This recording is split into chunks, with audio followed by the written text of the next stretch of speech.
கண்டிப்பாக ஹைட் வேணும். Number plate number plate தான் இருக்கணும். வெளில பேக்ரவுண்டில் பிளாக் கலரில் எழுதிடும். ரெண்டு பக்கமும் இருக்கும். நல்லா தெளிவாக இருக்கும். சின்னதாக ஸ்டெயிலாக எழுதுறது அதெல்லாம் இருக்கக்கூடாது. அப்போ இது ஃபுல்லாக தானே வைக்கணும். என்ன பண்ண போகிறா?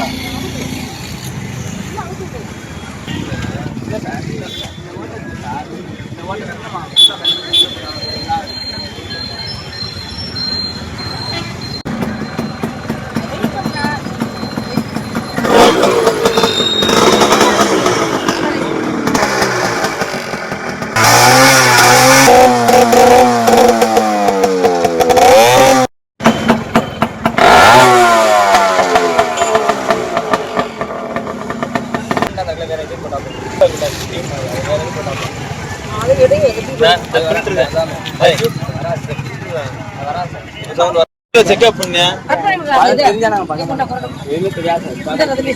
கட் பண்ணிட்டு போயிட்டு விட்டுட்டு அவரு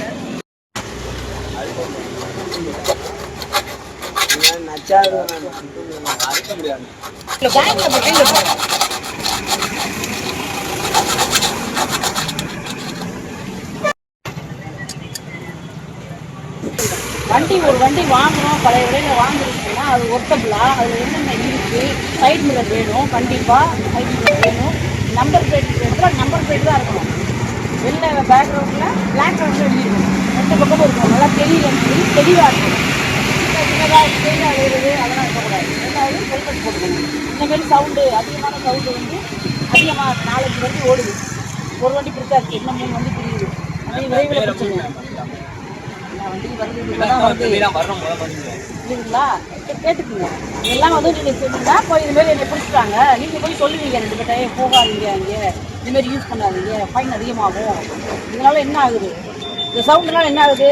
சில பேர்த்துக்கு நியூசன்ஸாக இருக்கும், எரிச்சல் விட்டும். சில பேர் ஹார்ட்டில் இதாக இருந்தது பக்கத்தில் போகும்போது ரைஸ் பண்ணால் பயப்படுவாங்க. அவங்க பக்கத்துக்கு வண்டியில் இடிக்க வாய்ப்புகள் இருக்குங்களா? அதனால் இந்த மாதிரி இதுக்கு போகாதீங்க. சவுண்ட் வைக்கிறது இதெல்லாம் வந்துக்கூடாது. வண்டியில் என்ன இதுவோ அதை மாற்றுறதுக்கு நம்ம ஆர்டிஓட்ட பர்மிஷன் வாங்கணும். இந்த வண்டியை நீ ஆல்ட்ரேட் பண்ணணும், நான் அதில் ஃபீல்டு வைக்கணும், இல்லை அதை எக்ஸ்ட்ரா ஆகிடும் சொன்னால் ஆர்டிஓ பர்மிஷன் வாங்கி செய்யணும்.